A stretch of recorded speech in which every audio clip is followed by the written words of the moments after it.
Friends came छो बधा माहिर्स veg kitchen में तमारुं स्वागत है। फ्रेंड्स आज हूँ तमारी जोड़े शेर करवा जई रही छूं फ्लावरनुं एक एवुं स्टार्टर जे खूब ज हेल्धी है और एकदम टेस्टी। तो एना माटे मैं गरम पानी में थोड़ुं मीठुं नाखी अने पाणी उकाળી लीधुं छे। एमां मैं फ्लावर ने धोई अने एमां आपणे थोड़ी वार 5 થી 7 मिनिट राखी देशुं। तो आ रीते आपणे 5-10 मिनिट एने राखवानुं छे। 10 मिनिट थई जाय पछी आवी रीतेथी पाणीमांथी आपणे बारे નીતરવા મૂકી દેવાનું છે। નીતરી જાય પછી આપણે ખમણી લેવાનું છે ફ્લાવરને। આ રીતે આપણે બધું ફ્લાવર આવી રીતેથી ખમણી લેશું। ફ્લાવર આપણું ખમણાઈ ગયું છે અને મેં પલાળેલા 7 થી 8 કાશ્મીરી મરચાં લીધા છે। એને પલાળી અને એને આપણે એક મિક્સી બાઉલમાં લઈ લઈશું। એમાં 8 થી 10 કળી લસણ નાખવાનું છે અને આની આપણે એક પેસ્ટ બનાવી લેવાની છે। હવે આપણે જે પેસ્ટ બનાવી એ આપણે ફ્લાવરમાં એડ કરવાની છે। 2 ચમચી જેટલી એડ કરવાની છે। 1 ચમચી જેટલું ખમણેલું આદું, 1 ચમચી જેટલું ખમણેલું લસણ અને લાલ મરચી મેં 3 થી 4 લીધી છે અને થોડું 1 ચમચી જેટલું લીલું લસણ। સ્વાદ મુજબ મીઠું એડ કરી દેવાનું છે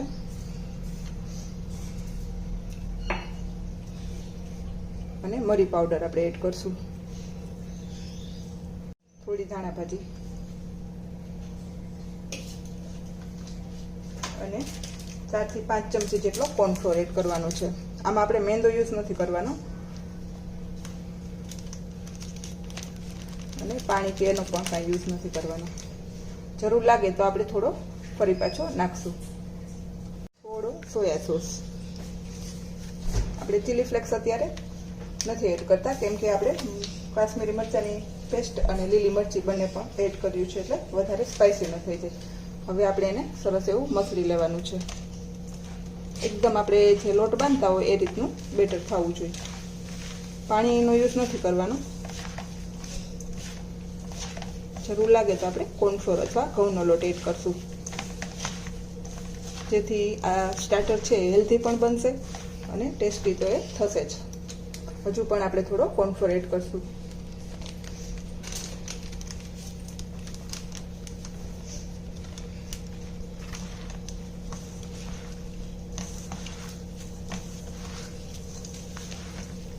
આ રીતે મિક્સ કરી લેશું। આ રીતનું આપણું બેટર તૈયાર કરવાનું છે અને પછી આપણે એક પ્લેટમાં તેલ લગાવવાનું છે અને એમાં આપણે આ બેટરને પાથરશું। આ રીતે તેલ લગાવેલી પ્લેટમાં આવી રીતે સરસ આપણે એને પાથરી દઈશું। આ રીતે મેં 2 પ્લેટ તૈયાર કરી લીધી છે। હવે આપણે એને સ્ટીમરમાં સ્ટીમ કરશું। આ રીતે આપણે સ્ટીમ કરવા મૂકી દઈશું।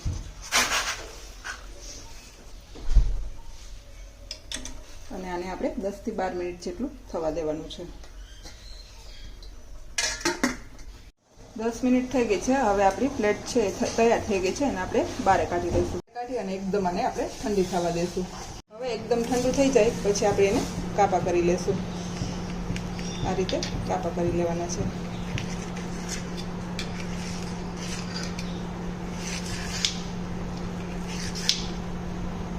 કાપા કરી અને આપણે ચોરસ આવી રીતેથી પીસ કરી લેવાના છે। તો આ રીતે આપણે બંને પ્લેટના પીસ કરી લઈશું। તમે આને આમનામ પણ ખાઈ શકો તો પણ એનો ટેસ્ટ એકદમ સરસ આવે છે અને રાઈ લીમડાથી વઘારીને કરો તો આપણે ગુજરાતી મુઠિયાનો ટેસ્ટ આવશે। અને હવે આપણે થોડો બાળકોને ભાવે અને ટેસ્ટી લાગે એના માટે મેં 3 થી 4 ચમચા જેટલું તેલ લીધું છે। તેલ ગરમ થાય એટલે આપણે એમાં ક્રશ કરેલું 1 ચમચી જેટલું લસણ, 2 ચમચી જેટલું આદું અને થોડું લીલું લસણ એડ કરી દેવાનું છે અને એને સાંતળી દેવાનું છે।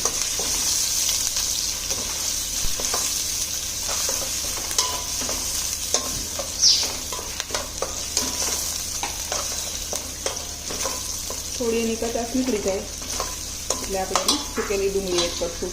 મેં અત્યારે 2 મોટી ડુંગળી લીધી છે। આને પણ આપણે વધારે ડાર્ક નથી થવા દેવાનું।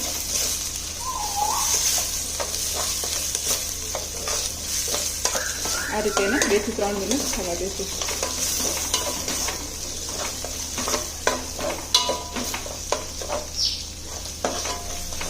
થોડું આપણે મીઠું એડ કરશું ઉપરના ભાગમાં.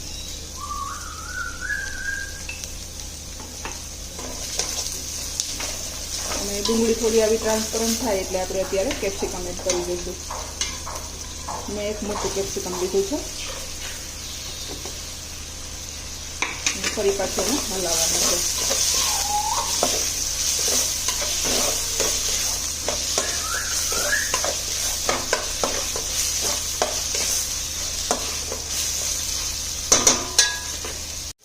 અત્યારે આપણે થોડી લાલ મરચાંની પેસ્ટ બનાવેલી લસણવાળી એ અત્યારે કરશું.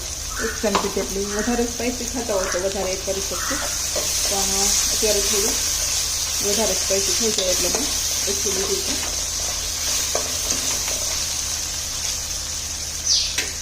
1 ચમચી જેટલી ચીલી સોસ અને 3 થી 4 મોટી ચમચી ભરાય એટલું આપણે ટમેટા સોસ એડ કરવાનું છે, જેથી કરીને આપણી તીખાશ અને મીઠાશ છે બેલેન્સ થઈ જાય.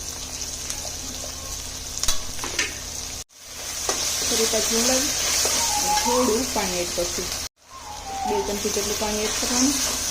ફરી પાછું થવા દેવાનું. અને જે હવે આપણે ફ્લાવરના પીસ કરેલા એ એડ કરી દઈશું.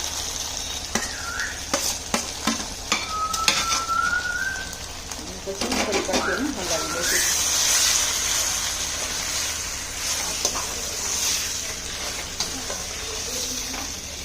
લાસ્ટમાં થોડું સૂકું લીલું લસણ